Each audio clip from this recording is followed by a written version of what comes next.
Hello everybody, welcome back to another video. So in today's video, I'm going to be teaching you guys that how you can actually use the wave time distribution tool. Now this is in a different version of Fractals. This won't be in the version you are in as of now for some time. You just gotta have some patience, okay? Now let's just jump to the explanation. I right click and go to the wave time distribution. Now here, mark that we are using the wave 10-15 minute 10 days to load for QQQ. I go to the wave time distribution. Here we have it. Now first of all, we're going to understand that what's really going on in there, okay? I'm not going to make it complicated for you. Simple. We have the pivot right here, and above the pivot, what do we see? Highs, right? So it's showing all the highs above the pivot and all the lows below the pivot. Make sense? Now what does it actually do? Basically, it just combines time and all the highs and lows that forms on your chart to give you some actual reversal data. I'm going to make that simpler for you. It basically shows the time where the L formed and the H formed. Okay, let's just track one and make it easy for you.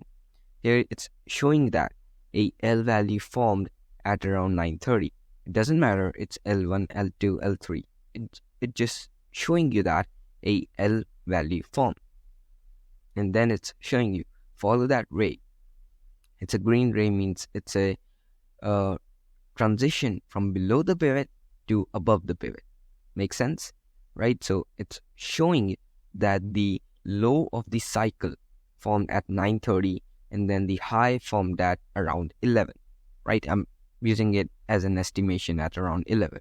So let's just see on our chart where it actually formed. It's actually pretty much visible right here that the low formed at 9:30 and the high formed at around 11, right? So it's showing all these transitions on a simpler chart to actually find out the particular timings for reversal. Okay, let's just use another example, but a more of a bearish one, okay? So let's just track this one. Here it's showing that we should be seeing a reversal at around 11, right? And if we follow this ray, it's closing around 12. Okay, let's just track that on our chart. Here, you can see that the high, actually they're very adjacent, right? So the high actually formed at around 11 and the low of the cycle formed at around 12. Okay, so I hope so now it's clear that how these rays are actually formed. Now you must be wondering that how will it be actually useful? You know, on normal charts, we have these clusters. So what do they actually represent? They are showing that a lot of times the market reversed from that area, right? Now it is pretty similar on this chart too, right here. You could see that it's showing you a window that around 13, which is 1 p.m. to 2 p.m. is a window for reversal, right? A window for reversal from above the pivot. It's just showing you that, right? It's kind of a cluster. It's showing you that, okay, you're trading XYZ day. Now you are looking for a reversal timing.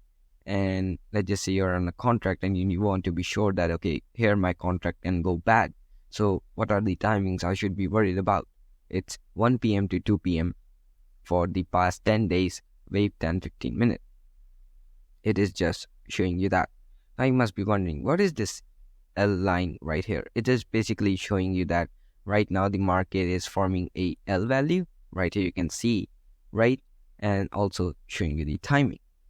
Okay, it is pretty simple and I've been using this tool for the past 5 days and I'm very much enjoying it.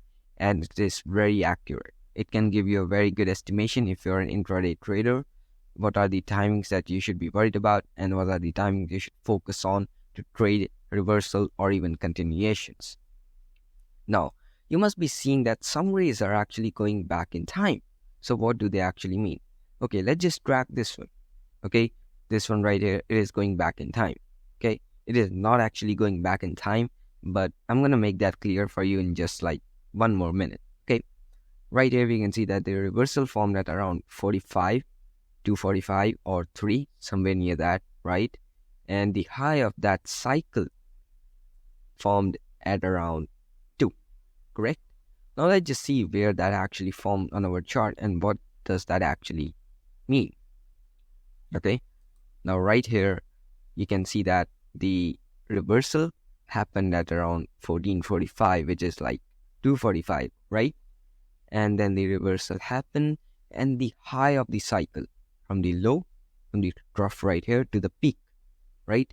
The high of the cycle formed at around 1345 to 2, right? Something like that. Now you can actually see that it did not actually go back in time, but it's actually showing you that the cycle actually formed for multiple days.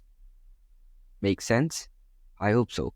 Now this is all about the wave time distribution. That is all it does.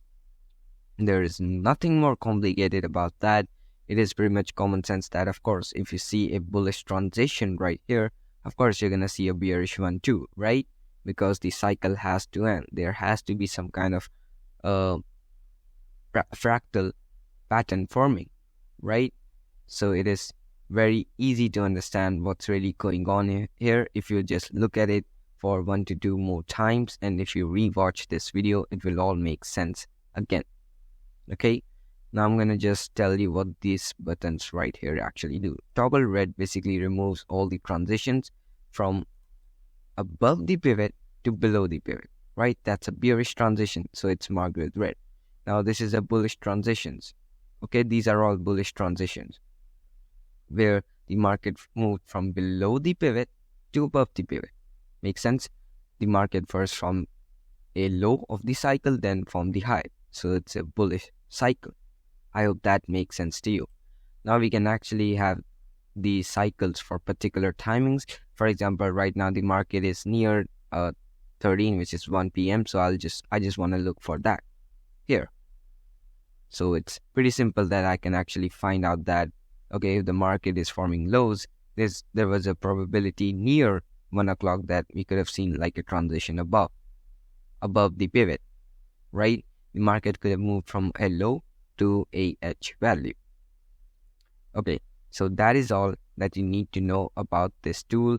It is very, very easy to understand if you watch it again, if you haven't understood at once. I hope that you have a great day ahead, and all of you, please take care. Have a good day.